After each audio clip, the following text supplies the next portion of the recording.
I first met in person with Mary E. in the summer of 2007. I had arranged with her husband for 15 years, Terrence, to see her for an interview. Mary had initially agreed, since I was not a newsman, but rather an amateur writer gathering information for a few early college assignments, and if all, when recording the plan, some pieces of fiction. We scheduled the interview for a particular weekend when I was in Chicago on unrelated business. But for a particularly...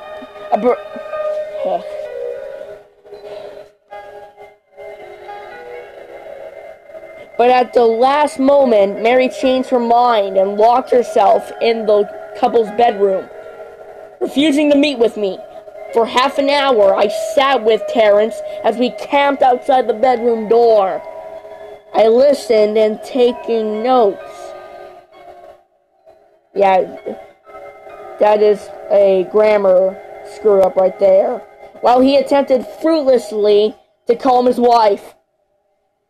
The things Mary said made little sense, but fit with the pattern I was expecting. Though I could not see her, I could tell her voice that she was crying, and more often than not, her objection to speak with me centered around an incoherent diatribe on her dreams, her nightmares.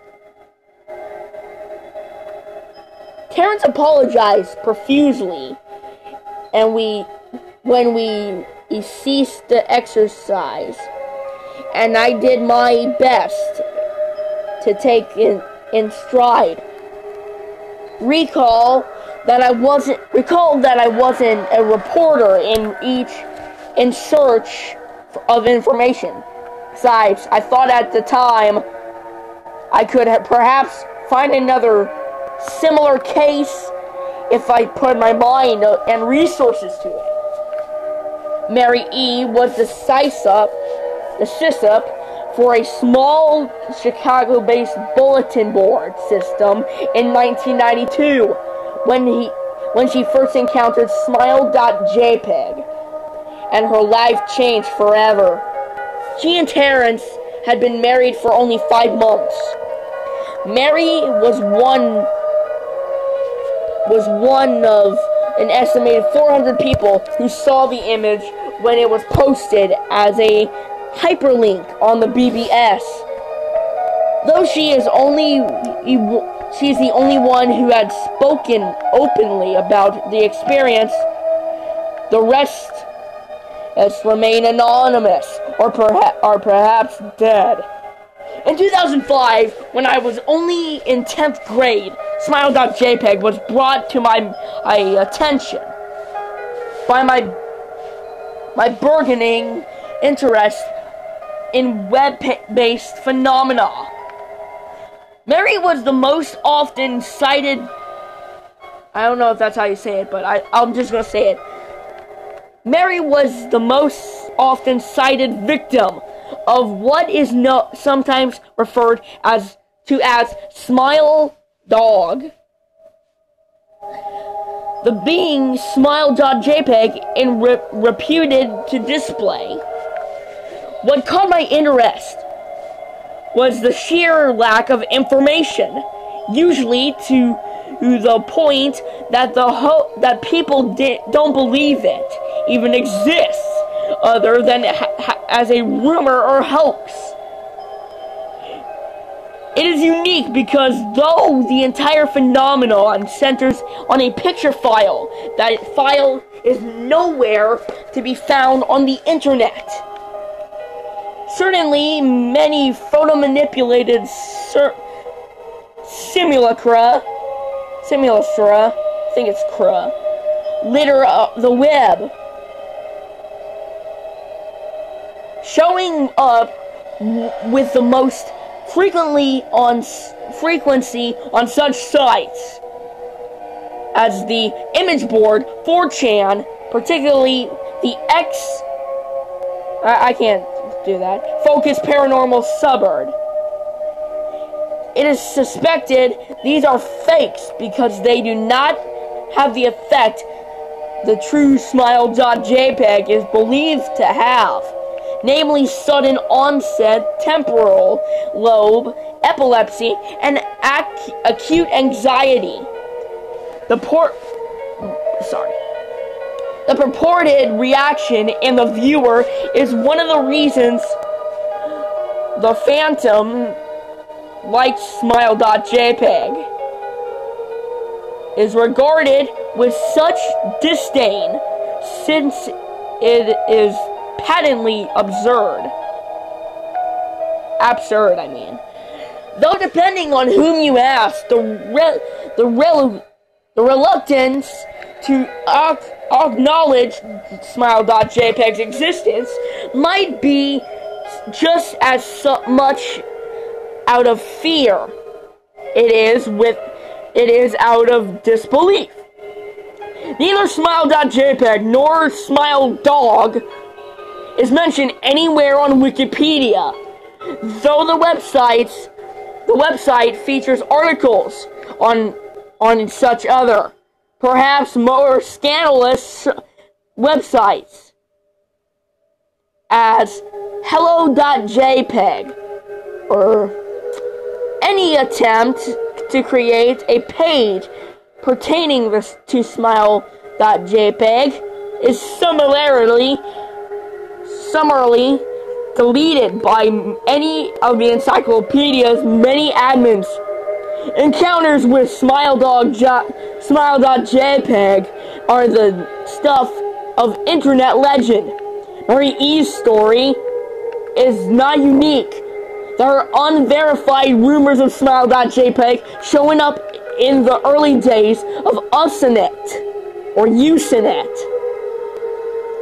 Usenet, and even one persistent tale that in 2002 a hacker flooded the forums of rumor and satire websites, something awful with a deluge of SmileDog pictures, rendering almost half the forum's users at the time elliptic. It is also said in the mid to late 90s that Smile.jpg circulated on Usenet and as an attachment as a chain email with the subject line "Smile, God loves you." Yet despite the huge exposure these stunts would generate, there are many few people who admit to have experienced any of them, with no trace of the file or any link has ever been discovered. For those who have seen Smile.jpg, often weekly joke that they were far too busy to save a copy of the picture to their hard drive.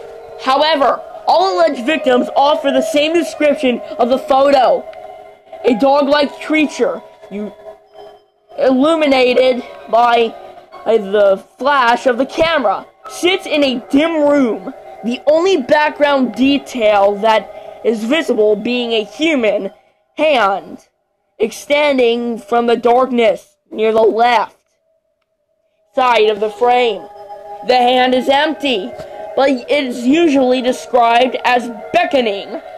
Of course, most attention is given to the dog or dog creature, as some victims are more certain than others about what they claim to have seen. The muzzle of the beast is reputedly split in a wide grin, revealing two rows of very white, very straight, very sharp, very human-looking teeth. This is, of course, not a description given immediately after viewing the picture, but rather a recollection of the victims who claim to have seen the picture endlessly repeated in their mind's eye during the time they are, in reality, having epileptic fits. These fits are reported to continue indeterminably, often while the victims sleep, resulting in very vivid and disturbing nightmares. These may be treated with medication, though in some says it is more effective than others. Mary E., I assumed, was not on effective medication.